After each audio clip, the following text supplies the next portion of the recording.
बिस्मिल्लाहिर्रहमानिर्रहीम। अस्सलाम वालेकुम।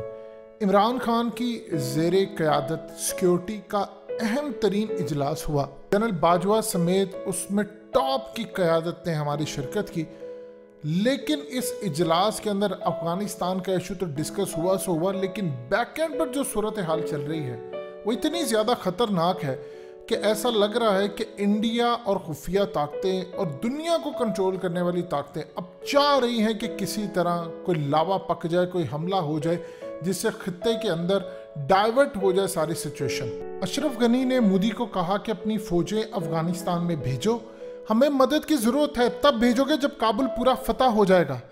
इस पर इंडिया ने इनकार किया, लेकिन इंडिया ने इस वक्त अशरफ गनी को जो फार्मूला दिया है वो इतना ख़तरनाक है, इतना खतरनाक है कि पाकिस्तान को दोनों तरफ से जंग मुसल्लत करने की तैयारियां हैं। जाहिर ये फार्मूला अप्रूवल यूएस की भी इसमें हो जाएगी और इसराइल भी इसको अप्रूव करेगा। इंडिया ने अशरफ गनी को कहा है। इस वीडियो की अहम डिस्कशन चलती रहेगी, लेकिन इससे पहले आप वीडियो को लाइक करें, हकीकत टीवी को सब्सक्राइब कर लें और बेल आइकन पर जरूर क्लिक करें कि तुम पाकिस्तान पर हमला कर दो।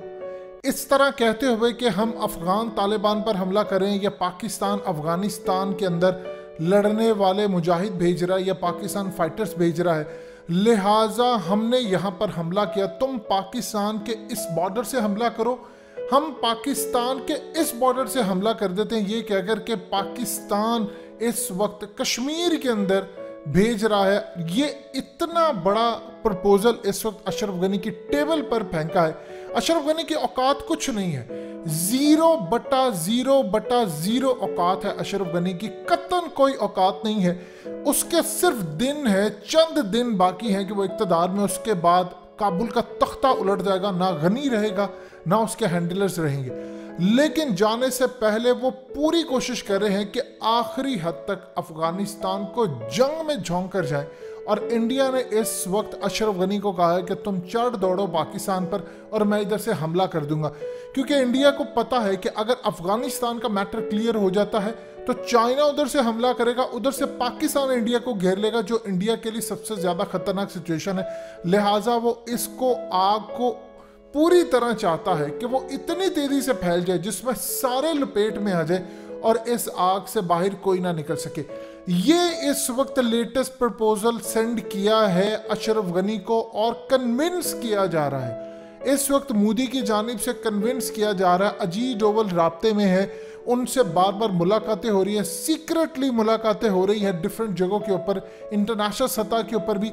और इस वक्त मोदी कोशिश कर रहा है कि किसी तरह वो अमेरिका को कन्विंस कर ले कि वो अशरफ गनी को भी, आप जानते हैं कि इस वक्त अशरफ गनी के ऊपर अमेरिका का शदीद प्रेशर है कि आप रिजाइन कर दो, क्योंकि अफगान तालिबान ने कहा है कि हम एक ही सूरत टेबल पर आकर बैठने को तैयार हैं कि अशरफ गनी रिजाइन करे फिर बातचीत करे। अमेरिका ये चाह रहा है कि अगर अशरफ गनी रिजाइन कर देता है तो हम अफगान तालिबान को कम से कम इस बात पर मनाने की कोशिश करेंगे कि देखो तुम इक़्तिदार में आ जाओ, फिर पूरी दुनिया के सामने हम ये मौक़िफ़ रखेंगे कि देखो अफगान तालिबान ने कहा था कि गनी रिजाइन करे, टेबल पर आए, हम अब इनको कह रहे हैं कि तुम जमहूरियत ले आओ। देखिए पूरी दुनिया के अंदर एक चीज़ पर, चाहे इस्लामिक कंट्रीज़ क्यों ना, 57 के 57 इस्लामिक ममालिक चाहते हैं कि किसी सूरत इस्लाम का निज़ाम यहाँ पर ना आए, और इस्लाम का निज़ाम यहाँ पर ना आए इसीलिए वो कहीं और आता भी नहीं देखना चाहते।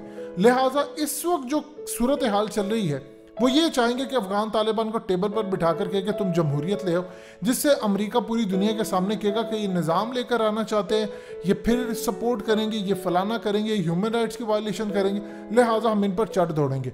ये उनकी प्लानिंग है। लेकिन अमेरिका इस वक्त ये चाह रहा है कि किसी तरह अशरफ गनी रिज़ाइन करे, लेकिन साथ इंडिया अमेरिका को ये चाह रहा है कि तुम गनी को कन्विंस कर लो इस बात पर कि तुम यहाँ पर हमला करो और उधर से हम पाकिस्तान के ऊपर हमला कर देते हैं।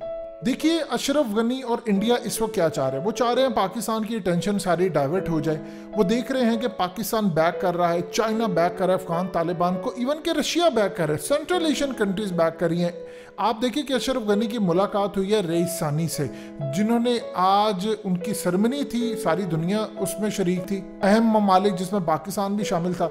तो इसमें इंडिया का भी डेलीगेशन था, पाकिस्तान का भी था। अशरफ गनी जाती तौर पर गया और वहां पर जाकर मामला तय करने की कोशिश की कि हम ये चाह रहे हैं। वो कन्विंस करना चाह रहा था ईरान को कि देखो अफगान तालिबान तुम्हारे दुश्मन है, तुम्हारा और उनका नजरिया खास तौर पर मकतबा फिक्र भी दोनों अलग हो, तो लिहाजा वो इक़्तिदार में आएंगे तो वो तुम्हें भी नहीं छोड़ेंगे। जबकि ईरान की सूरत हाल ये है कि उन्होंने ताइवान कभी नहीं मुखातिब करके कहा, उन्होंने कहा चाइनीज ताइपी। हमेशा याद रखिएगा, वो कहते हैं चाइना का ताइपी जो है, यानी वो इतने चाइना के इन्फ्लुएंस में है तो उनको पता है अशरफ गनी क्या करना चाहता है। वो कन्विंस मुझे करना चाह रहा है फिरका वारियत की बुनियाद पर कि वो अलग फिरके से है, मकतबा फिक्र से है, हम अलग है। जबकि अफगान तालिबान और ईरान के दरमियान मामला पूरे तय हो चुके हैं, दोनों ने एक दूसरे का साथ देने का फैसला किया है।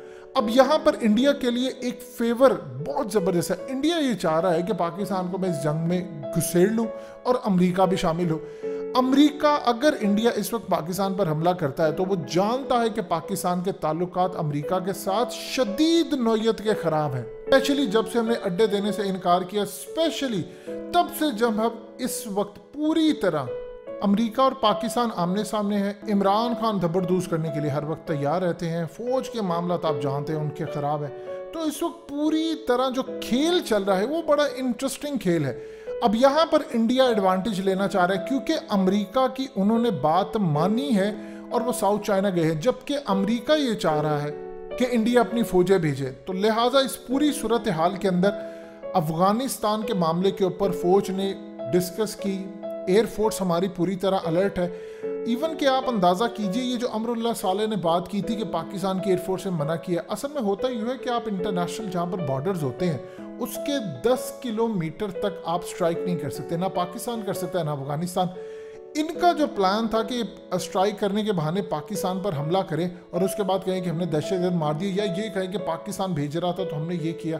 ये बड़े घटिया लोग हैं। पाकिस्तान की एयरफोर्स ने इनको टका के जवाब दिया कि तुम अपनी हदूद में रहते हुए करो, हमारे यहाँ पर आने की या हमारे यहाँ पर जंग मुसल्लत करने की कोशिश की तो हम छोड़ेंगे नहीं। देखिए, अगर तो अशरफ गनी ने कोई ऐसा हमला करने की कोशिश की तो आपकी एयरफोर्स को अगर काबुल भी जाकर उतर कर स्ट्राइक करना पड़ा तो करेंगे, क्योंकि ये इंडिया को हमने जो सबक सिखाया था 27 फरवरी को, वो सिंपली ये बात थी कि जब उनका आर्मी चीफ हमारे निशाने पर था तो उस वक्त फौजी क़यादत का, एयरफोर्स की क़यादत का और इवन के प्राइम मिनिस्टर का यही मौक़िफ़ था कि हमने इंडिया को सिर्फ सबक सिखाना। अगर जंग होती तो इस वक्त बिपिन रावत जिंदा ना होता, लेकिन हमने सिर्फ सबक सिखाने की बात की और इंडिया बौखला गया।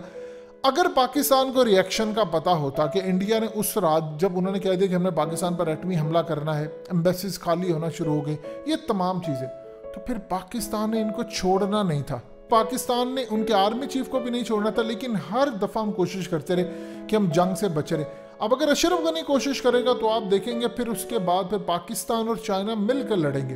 अब यहाँ पर अशरफ गनी को पता है कि अगर ऐसी सूरत हाल होगी तो पाकिस्तान का रिएक्शन जो आएगा वो देखने लायक होगा।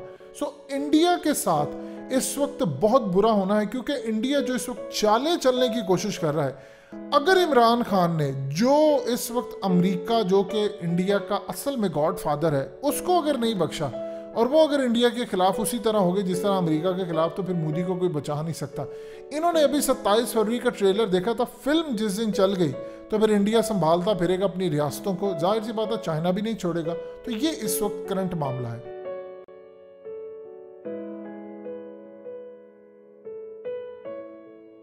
हकीकत टीवी को सब्सक्राइब करना मत भूलें, वीडियो को लाइक करें, शेयर करें और कमेंट सेक्शन में अपनी राय का इजहार ज़रूर करें।